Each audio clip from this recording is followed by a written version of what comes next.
Ngayong araw bubuksan ang pinakamapangahas na balikatan exercises. Pero wait, asa na kaya yung mga Chinese bully? Bakit halos lahat ng barko ng China Coast Guard wala? Linis ng West Philippine Sea. Ito ang literal na nagtakbuhan na nga. Pero bago magsilayas, may nakitang dalawang Chinese maritime militia. Sa litratong ibinahagi ni Ray Powell sa Pilipinas, bahagyang lumapit ang dalawang barko sa dakong Palawan. Pero makalipas ang ilang oras na pagtambay nito, nagkusa rin naman tong lumaya sa ating EEZ. Dito mo makikita na may takot talagang nararamdaman ang China.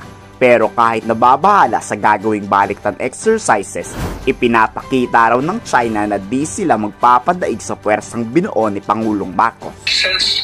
That this is probably some kind of a demonstration, again, a reminder to the Philippines that China will remain aggressive even though the Philippines is in the middle of its big exercise. Maybe that China figures during Balikatan is the time to do this, to make sure that the Philippines knows that once the Americans go home from their exercise, that China will very much still be here.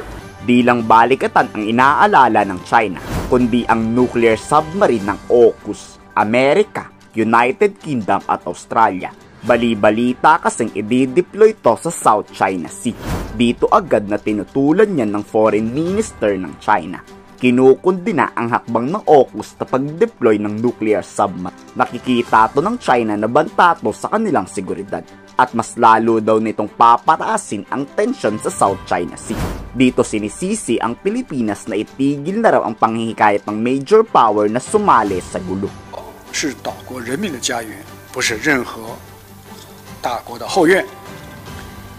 美英澳拼凑的三方安全伙伴关系，执意在这个地区引入核潜艇的开发，违背南太平洋无核区条约的宗旨，引发严重的核扩散的风险。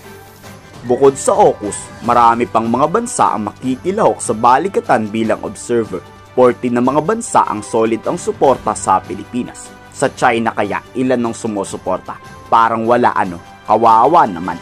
Si Duterte na lang ata ang naniniwala dyan at ang mga pro-Duterteng mga Pilipino. Lots of other things that countries could be doing with their militaries, but they chose to be here in the Philippines, and so it is an important message, I think, that the Philippines is not alone, and that it is networked together with powerful friends. Bago magsimula ngayong araw ang balikatan, inanunsyo ng AFP na para saan ba talaga to? Simple lang, para talaga to sa digmaan. Naghahanda ang AFP sa posibilidad ng pagsabog ng malaking gulo. Kaya kung naghahanda ang AFP sa gulo, panahon na siguro para handaan natin ang sarili natin tungkol dito. It is really to prepare for war. Intrusion into our exercise area is a possibility, but that will pose more of a problem for the people who want to enter the exercise area, not us. We're going there prepared. Wala namang masama kung maghahanda tayo sa giyera. Paraan lang to para hindi tayo maging alipin ng mga naghahari-hari ang mga Chinese. Kayo, gusto nyo bang lumaban o maging sunod-sunuran na lang tayo sa China? I-komento sa baba ang inyong salobin.